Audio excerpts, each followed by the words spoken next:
Well, hello everybody. I'm so glad to be here. Apologies for being a few minutes late. But what I wanted to do is just to say hello because this is something that I'm so glad to be here.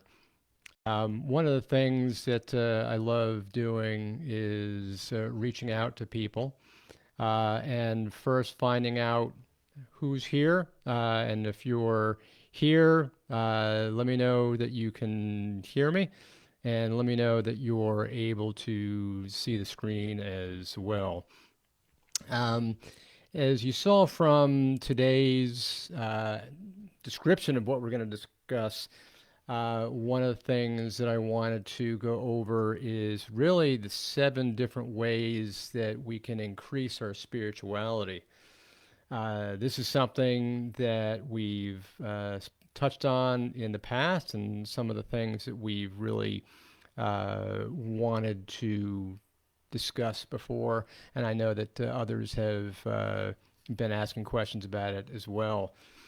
So if you're able to, make a comment, that's great. One of the things that I wanted to do is to kind of really dive into what is spirituality. I mean, people ask, this question: what is spirituality? What's the difference between spirituality and religion? Why is spirituality so important? Well, if you think about spirituality for a second, spirituality is nothing but one's own relationship to a higher power.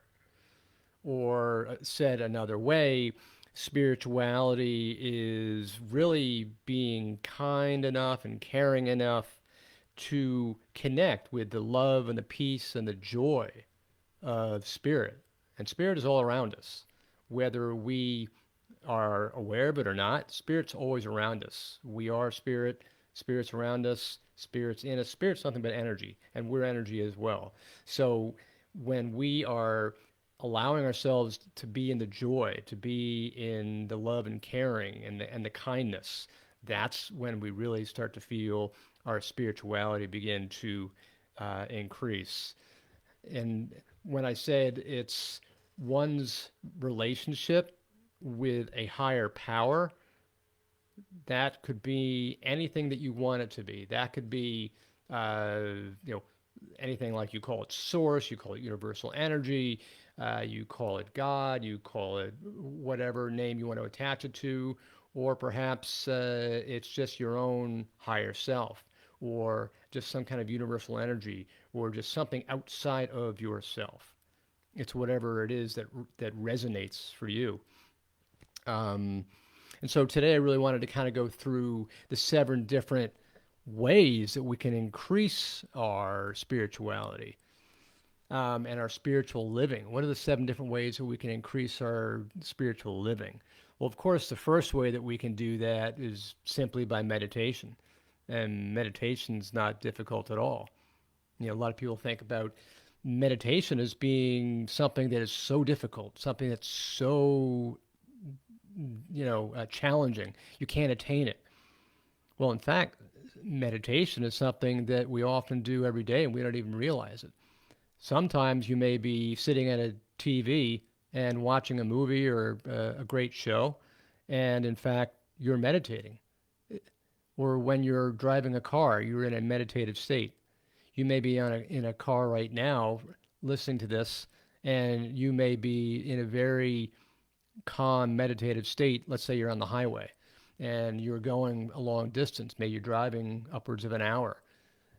You begin to zone out, and at some point, you realize that you've traveled several miles without even realizing you've gone from point A to point B. That's a meditative state.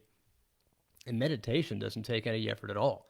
If anything, meditation is the exact opposite of effort. The less effort you put into it, the better results you're going to get. Meditation is just allowing yourself to be.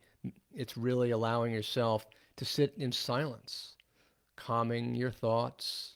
You can't escape your thoughts. A lot of people say they can't meditate because they are trying to silence their thoughts so they hear nothing.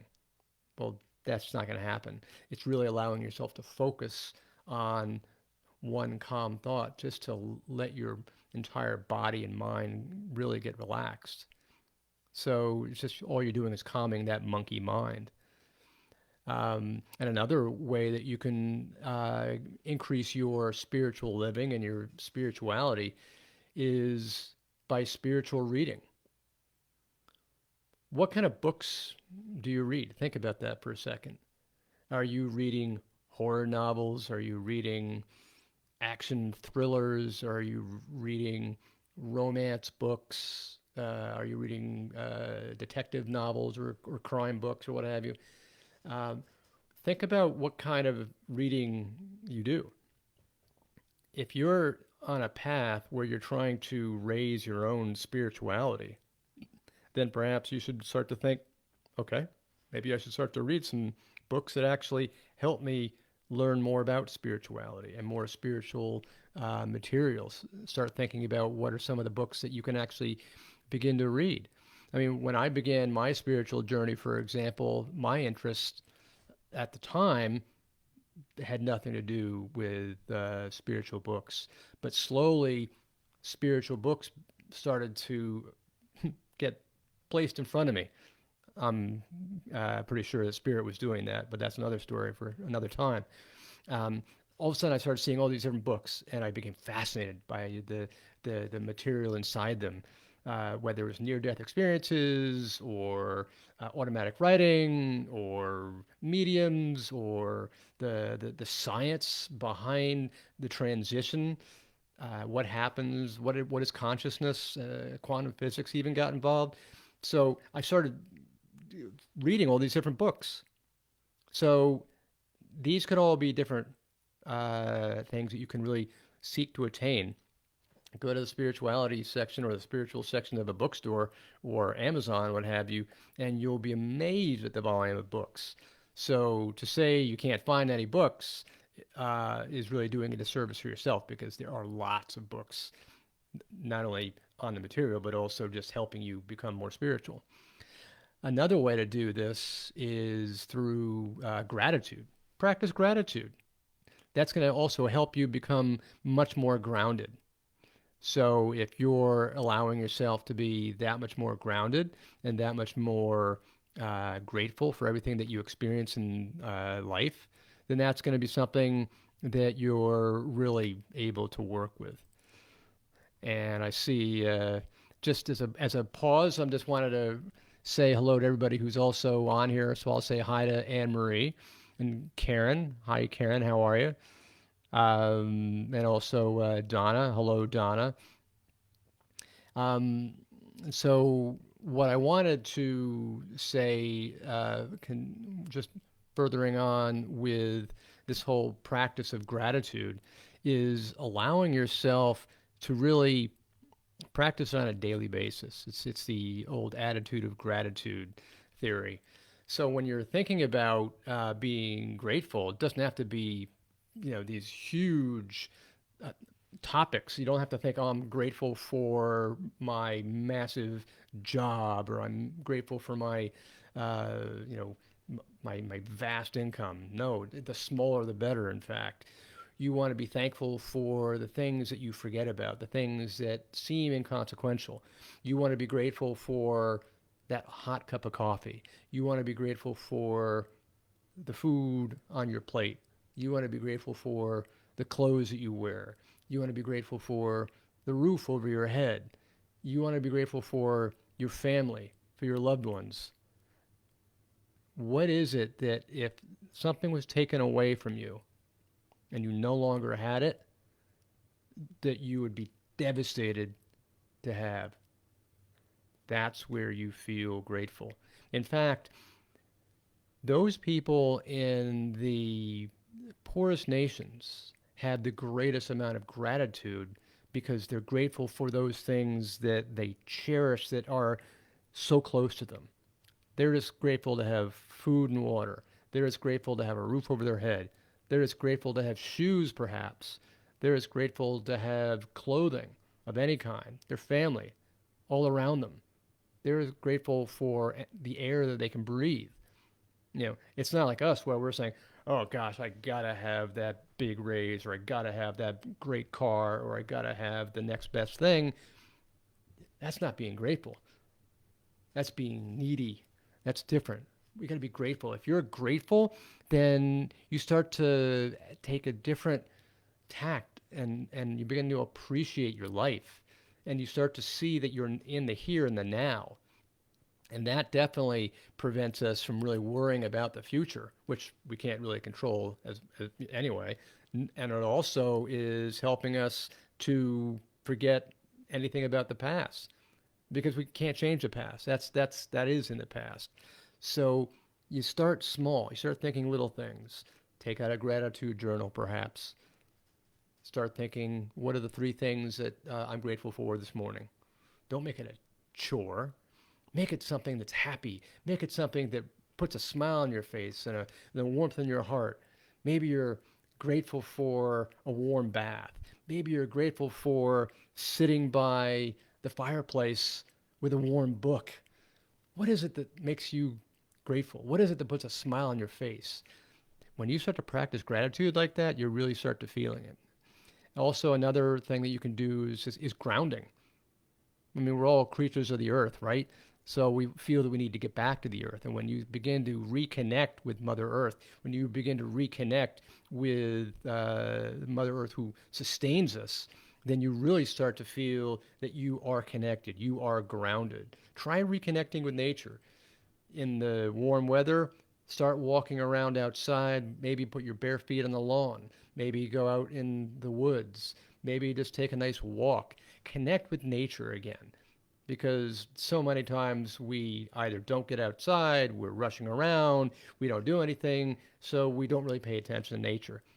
Just take a walk. It also stimulates the meditative practice.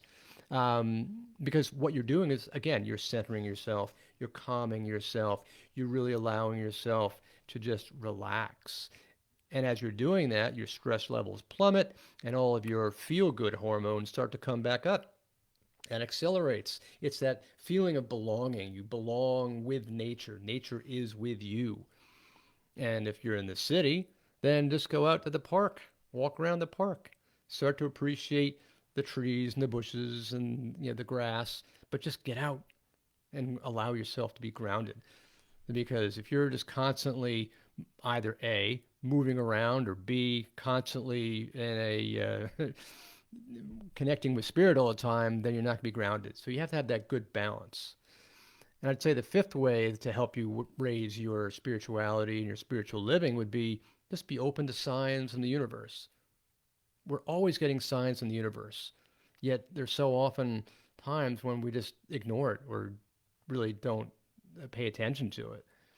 Because in the history of mankind, we've always looked at the heavens. We've always looked for signs. We've always looked for, like signs in tea leaves and bones and animals. So open yourself up. What's out there? What are you seeing? Allow yourself to start seeing what is coming through to you.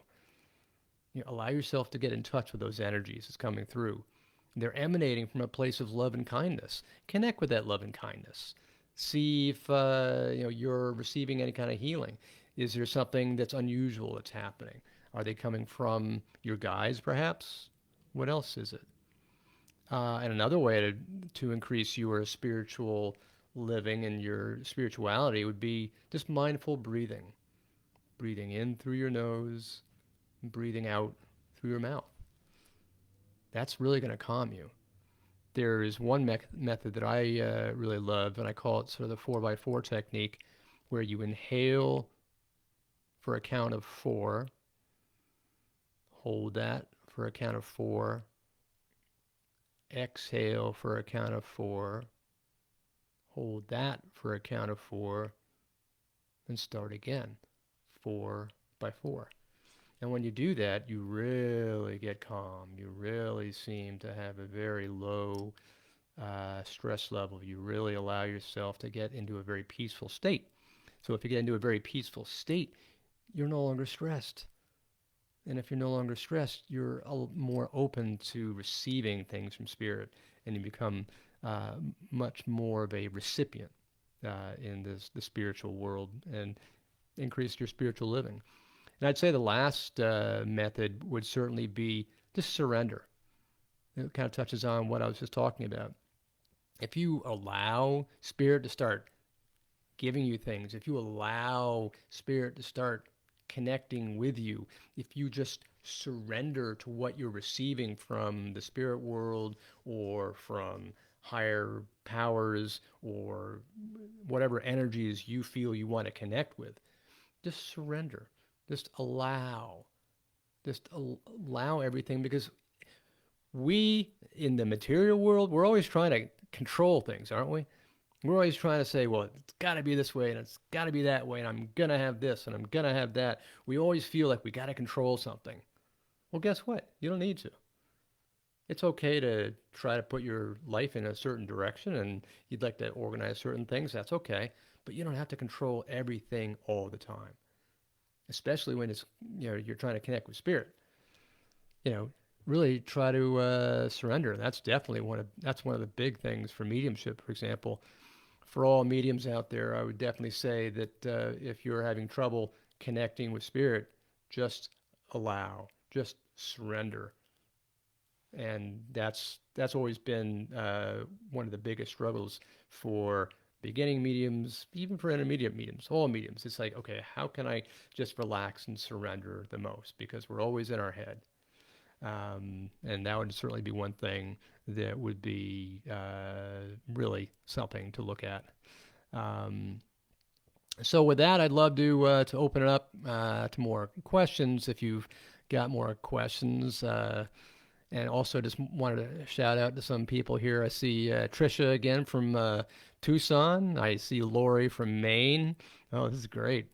Oh, and Amanda from the UK. Hi, Amanda. And Shelly from Pompton Plains. I see you all here. This is it's great. I've got a little bit of a lag, so my apologies for that. But if you do have any questions, please let me know what kind of questions you've got.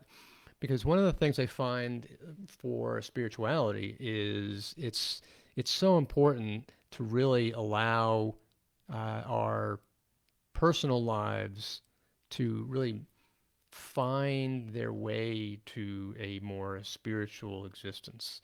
Because when we are living spiritually, when we are living in a cooperation with spirit, you'll find that things become much more peaceful, much less stressed, and you'll start to find things happening the way you would hope that they would happen. You're going to start to find the alleged synchronicities, right?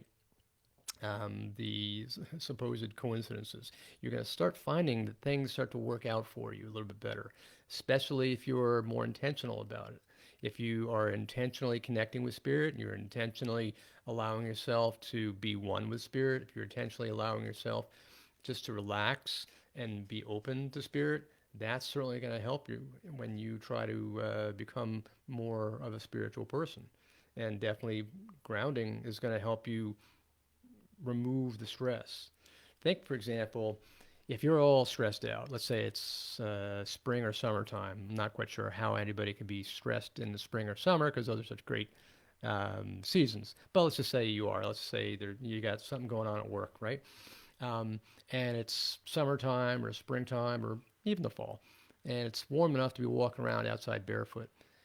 And you feel like it's time that you've just got to get rid of all the stuff that's going on. Walk in a stream. Imagine what would happen if you just took your shoes and socks off, rolled up your pant legs, and you walked in a stream. Yes, it might be cold, but once your feet got used to the temperature of the water, start listening to the sound of the stream as it gurgles along, as it starts to massage your feet and your ankles, as you start to connect with the movement of the water. What's the water saying? What's the stream saying? Can you hear anything? Are you hearing any whispers? Are you connecting with it?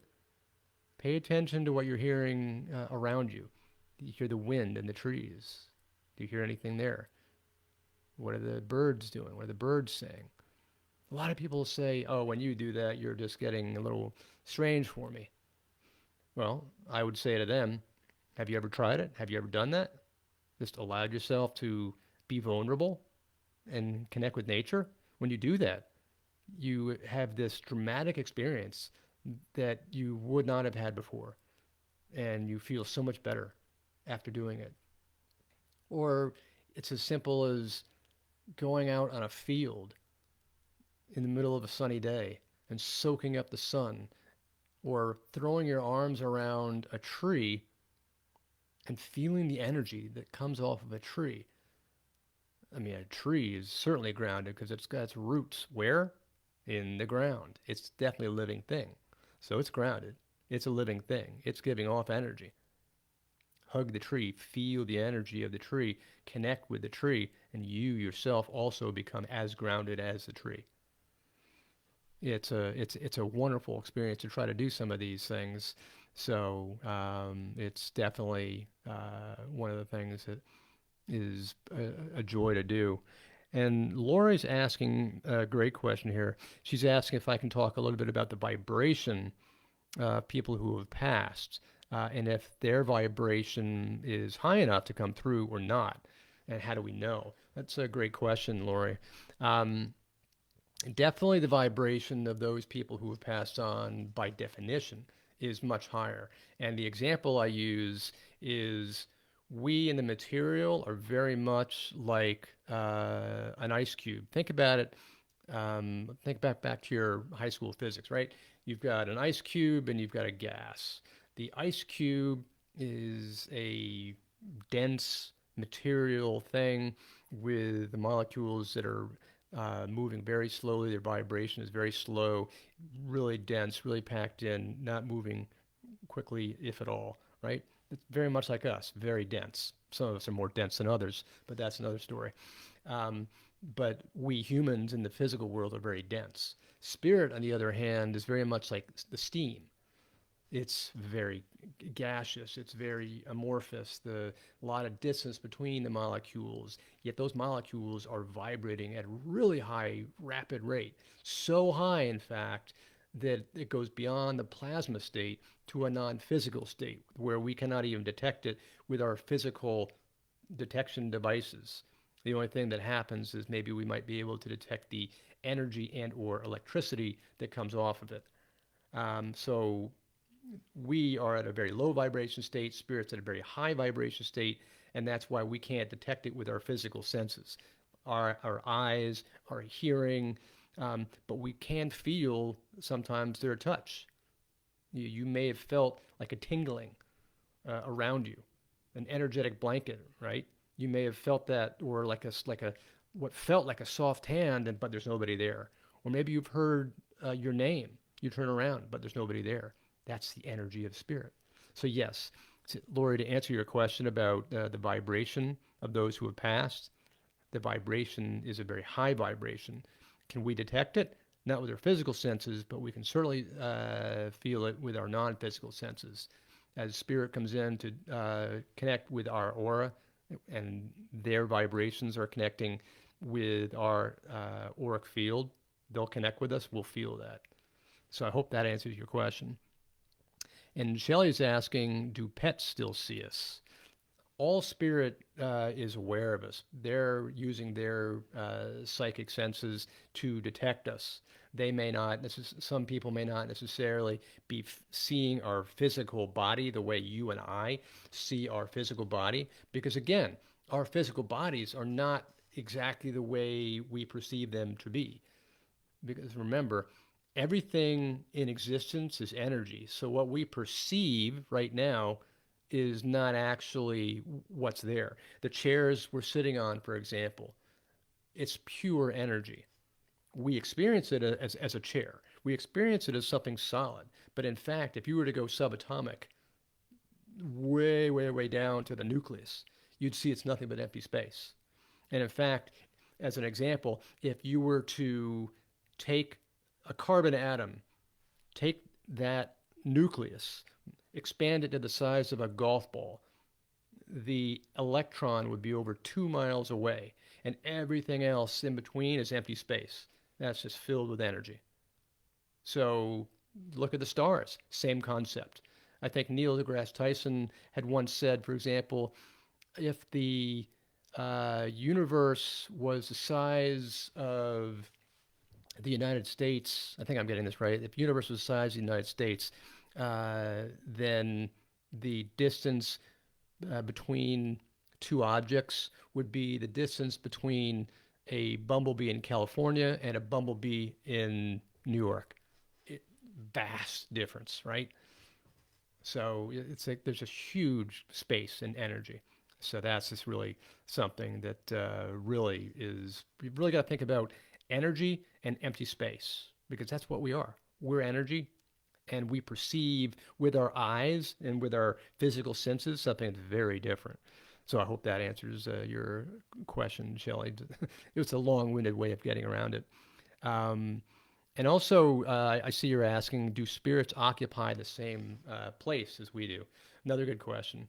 Um, Certainly, what we're understanding and experience is that spirit is all around us because, again, we are all energy. Spirit is energy. There's no one quote unquote place for spirit because spirit is just uh, electricity, energy, vibration. And they're not a material thing, they're not in a material place. So they're sharing all of our space. So it's not like they're out on some vast constellation many light years away. They're sharing our space with us. So, for all intents and purposes, the spiritual plane could be multiple feet away. So they're very close to us. That's why when I wrote my book, I said spirits beside us because, in fact, they are. They're always around us. They're always here. They may be just at different vibration states based on how they've elevated, how they've evolved. The more they evolve, the more they grow spiritually, the higher the vibration rates. So it feels like they're farther away. It feels like they're not as close to us, but in fact, it's just a vibratory state that helps you understand where that is. And Shelley's asking, if in spirit form, do they not see our physical form? Another good question. Um, what they'll see is they'll see our physical outline because there really is not much of a physical outline that we see. They'll detect our energetic presence and know. And it's like, how can I describe this? It's since they don't have physical eyes the way you and I have physical eyes, we'll see things in one way. They'll see us in a very different way. Let's say, for example, you know how animals have different vision.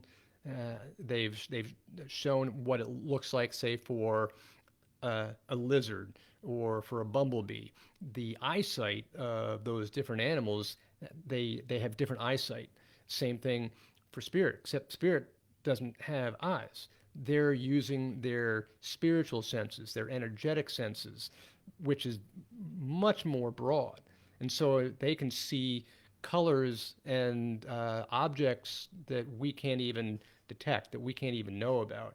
There's a great example that when we finally transition to the spirit world, we're actually seeing and experiencing so many more colors and sounds and experiences that we could never know in the physical. It's like we're deaf, dumb, and blind when we're here in the physical, living a horrible dream with few experiences. But by the time we transition to the spirit world, it's something where all of a sudden somebody took off the blinders, took off the earmuffs, and like, holy smokes, I've been missing all these colors. I've been missing all these sounds. Where have I been my whole lifetime? So it's a whole plethora of new things that we get to see that we are not experiencing here in the material. I hope that answers your question. It's a rather long-winded explanation. And Donna's asking, do spirits see us cry? They certainly feel our emotions. They feel our emotions. They are able to detect, what we're feeling in terms of happiness, sadness, whether we're feeling upbeat, downbeat, and they're always trying to come through and heal us. That's one of the main reasons they so often come through. They come through to share their love for us. They try to share their energies as a way to heal us, to try to bring us to a better place emotionally, mentally, and really trying to bring us to a place of harmony, happiness, joy, because they're very much full of joy. They're very much full of energy and love. And that's really the best way to describe what spirit is like. What is their emotional state? Happiness and joy and love. And that's what they're trying to bring through to us. That's the whole purpose of why they come through. Um, and I've got another question here. Can spirit occupy our body? As in the movie Ghost. I saw that movie a little while ago, Shelley. I hadn't seen that in so many years. I was bawling at the end. Got to admit it. Got to admit it. But oh, what a great movie that was. God, that just brings tears to my eyes when I think that. Um, but can a spirit occupy our body?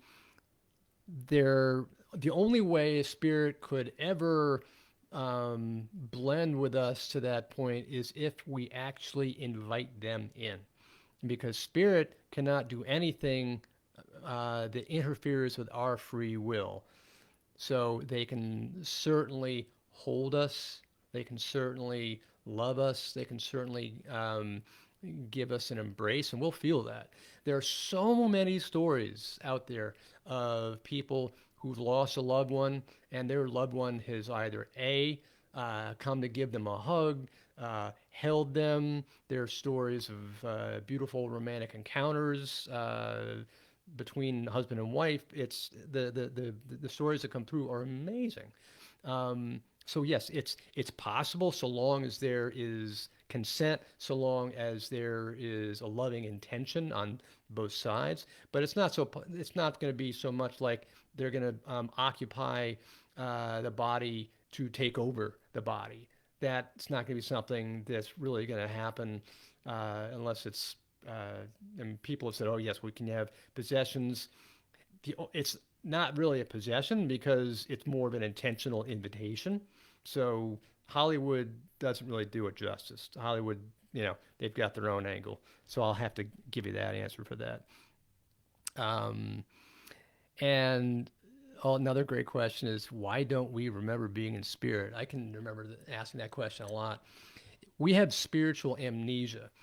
And the reason we have spiritual amnesia is because we're here on earth to learn new lessons. We've come to earth to grow spiritually, grow our consciousness, grow in every way that we can. And the only way we can do that is by experiencing challenging lessons. So we come to what I refer to as the earth school, and we keep on growing by going to school and learning our lessons. It's very much the same way of the example that I'll use, where we might be talking to a 5-year-old child, and we'll tell the child 20 times, don't touch that hot stove.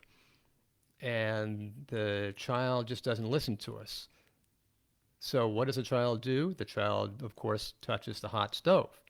But once they touch that hot stove, they will always remember that they should never touch a hot stove because they had a painful experience. And that's the same thing that we do when we come into this planet, when we come into this earth school. We're here to learn lessons. We come into this life that we lead in order to learn the lessons and in order to grow our spirit, in order to have the experiences that give us those lessons and therefore grow our consciousness, grow our spiritual development, essentially. So I hope that answers your question. And Kim's asking, do our prayers for them help them on the other side? Great question, Kim. Absolutely. Because any type of intentional thought that is sent out to the universe is immediately received by the universe. Now, I'll give you an example. You and I could be having a thought conversation right now. The problem is we're not open to it. We don't know how to do it. We wouldn't be having a full conversation because there are so many physical restrictions with our bodies, with our mental aspects. Um, so it's very difficult. But you'll feel emotionally if somebody is sending you love. You'll feel that here on the earth. If somebody's sending you prayers on the earth, let's say you're sick, and all of your friends, everybody that you know, is sending you well wishes and prayers, you'll feel it. You'll feel it in your body, you'll feel it emotionally, you'll just feel this upwelling of goodness, I'll call it. So, spirit feels the same kind of things. Spirit is feeling the intentional emotions that we're giving out because it's called thought energy and thought transference. The more that we think, those thoughts have energy and they're very powerful. And when we put our emotions behind them and we focus them, they become prayers because we're intentionally sending out an intense, focused, emotional prayer to one person or about one thing. And it becomes like a laser beam, just really intense. They feel it, they know it, they hear it, they see it. I remember I was doing that with my mother after she passed, and she had some problems. Um, but I later learned that all of my prayers that I was sending her actually helped her a lot. She finally came through later on and said that the prayers had actually worked. And I had been having other people send her prayers as well. So she came back and said she heard them. And we know that from a lot of people that have come through as well. So, yes, short answer, yes, they do hear our prayers. So I hope that that helps you. I've definitely run over my 30-minute time frame that I wanted to uh, offer this to you. But I'm so happy that we've all had this chance to connect and talk about spirituality, spiritual living, how our what are the ways that we can raise our spirituality.